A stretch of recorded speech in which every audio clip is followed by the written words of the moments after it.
We are into the third day of the massive unlocking exercise that India is currently going through, and today our focus is on the state of Maharashtra, where, and on one hand, it's grappling with a rising number of COVID-19 cases. Although, in good news, its growth rate of COVID in Maharashtra has fallen below the country's growth rate for the first time since the cases started being reported.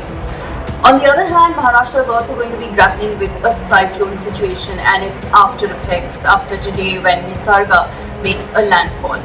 So here's a look at what is permitted in Maharashtra in this phase of the lockdown, or beginning of an unlocking, if we might term it so. Maharashtra government has extended the lockdown there until June the 30th. But many easing of restrictions are going to happen in 3 phases from June 3rd to June the 8th. Let's take a closer look at what these are. Now, people can resume activities, physical activities in public spaces that are close to their homes. People can start jogging or cycling, running and walking in public areas, parks that are close to their homes, even at beaches if that's in their neighborhood. This activity can occur between 5 a.m. to 7 p.m. but no group activities allowed.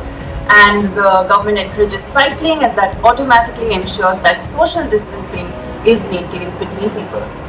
Now, what are the other activities that are going to be gradually allowed? In the phase 2 of this unlocking exercise in Maharashtra, all markets and shops and market complexes, all market areas and shops are going to be permitted, but not market complexes and malls. So, markets and shops can open up in the phase 2 on an odd even basis. What that means is that markets or shops on one side of a lane or passage or road will open on odd days, and on the other side on even days. They can stay open from 9 a.m. to 5 p.m. if they follow these conditions that I'm going to mention. So no use of trial rooms is permitted. There will be no exchange or return policy of the garments, especially that are sold, in order to ensure infection does not spread. Shopkeepers are responsible for maintaining social distancing inside their showrooms. They can take steps like marking areas on the floor where people can stand or sit in order to maintain social distancing. People are advised to take either walk to these shops or take some mode of use cycles for shopping purposes. People are advised not to go too far away from their homes to shop. This will be discouraged. They might even be stopped on the roads by the police for being inquired as to where they are going. Long distance travel for non-essential items is not permitted. Also, if the shops fail to maintain social distancing inside their outlets, then the authorities have it in there. They have the liberty of closing down these shops.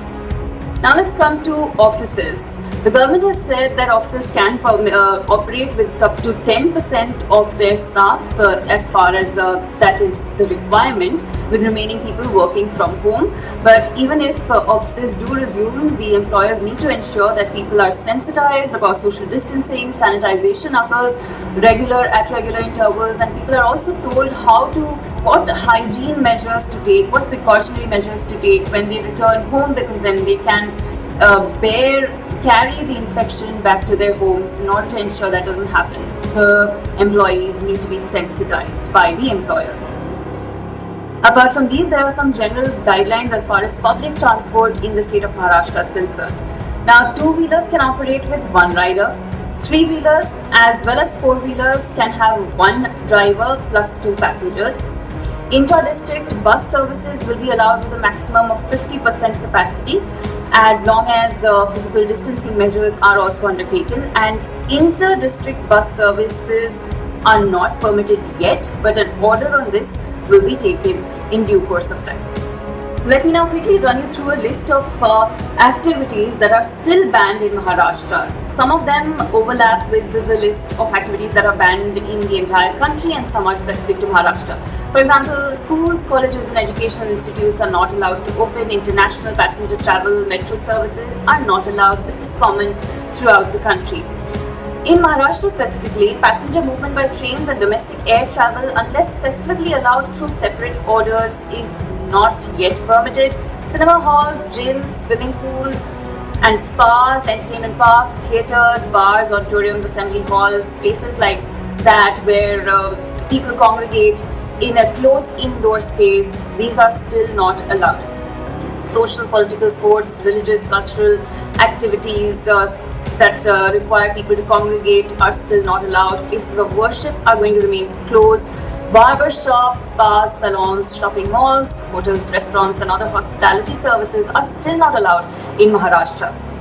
These are all the updates for today. Thanks for watching.